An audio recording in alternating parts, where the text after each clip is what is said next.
সুরূপাস food ক্লাবে সবাইকে স্বাগত জানিয়ে দেখো আজকে পটলের কোরমা করব। পটল নিয়েছি, আলু নিয়েছি, পেঁয়াজ, আদা, রসুন নিয়েছি, হ্যাঁ রসুন নিয়েছি, টমেটো নিয়েছি, টক দই নিয়েছি, সাদা তিল নিয়েছি।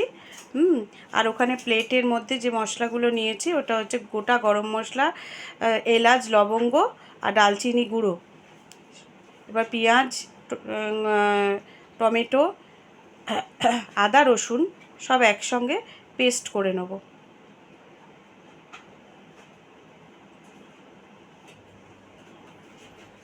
দেখো গোটা গোলমরিচ ছিল, লবঙ্গ, এলাচ আর দালচিনি গুঁড়ো, ওটা গুঁড়ো করে নিয়ে এই বেটে নিয়েছি। এবারে হচ্ছে হলুদ আর নুন দিয়ে পটলটাকে একটু আলু আর পটলে মাখিয়ে নিলাম।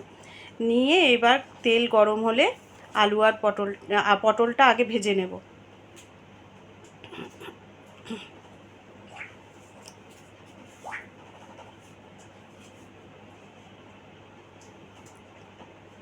পটলগুলো দিয়ে দিলাম এবং ভালো করে পটলগুলোকে নাড়াচাড়া করে ভালো করে ভাজতে হবে। এবার সাদা তিল, এটাকে একটু গুঁড়ো করে নেব, নিয়ে তারপরে সেটাকে দই দিয়ে ফেটিয়ে নেব। গুঁড়ো করে নিয়েছি, এবার দই দিয়ে এটাকে ফেটিয়ে নেব। একটু জল দিতে হবে।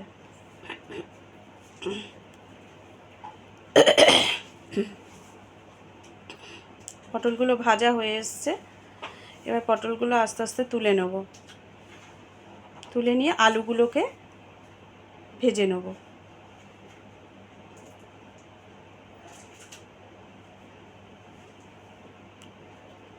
আলুগুলো ছেড়ে দিয়ে আলুগুলোতেও হলুদ নুন মাখিয়ে নিয়েছি।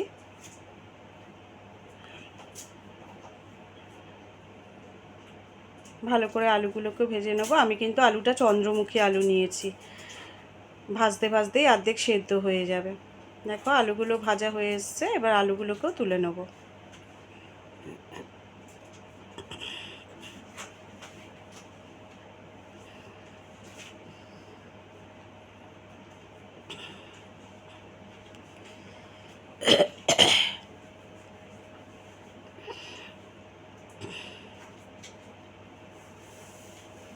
দুটো এলাচ, লবঙ্গ এর মধ্যে দিয়ে তেলের মধ্যে দিয়ে এবার ওই যে মশলাটা বেটে রেখেছিলাম সেই বাটা মশলাটা ওর মধ্যে দিয়ে দিলাম।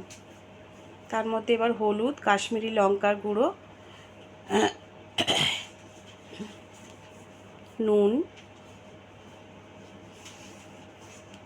দিয়ে ভালো করে কষে নিতে হবে। চিনি দিতে হবে, চিনিটা একটু পরে দেবো।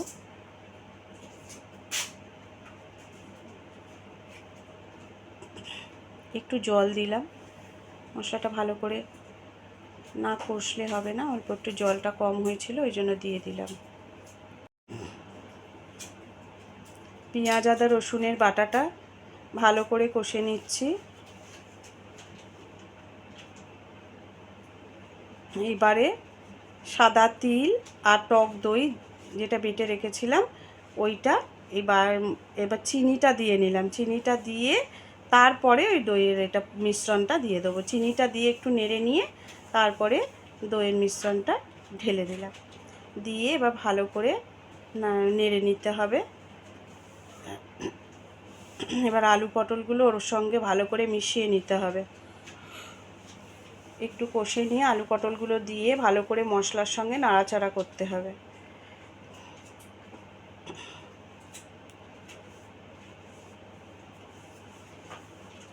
আঁচটা কমিয়ে দিতে হবে, নাহলে ধরে যাবে।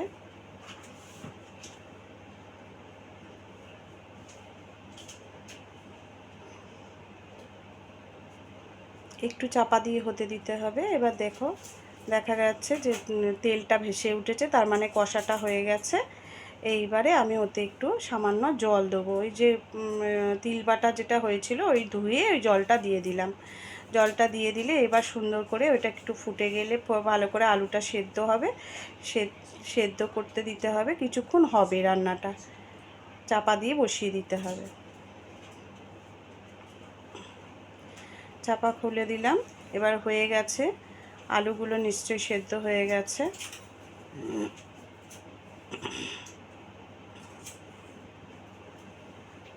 আলুগুলো সেদ্ধ হয়ে গেছে।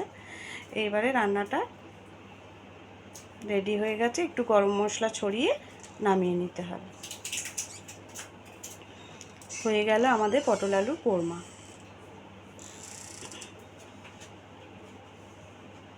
এগুলো রাইস ভাতের সঙ্গে শুধু না, ফ্রায়েড রাইসের সঙ্গেও খেতে ভালো লাগে। হয়ে গেছে।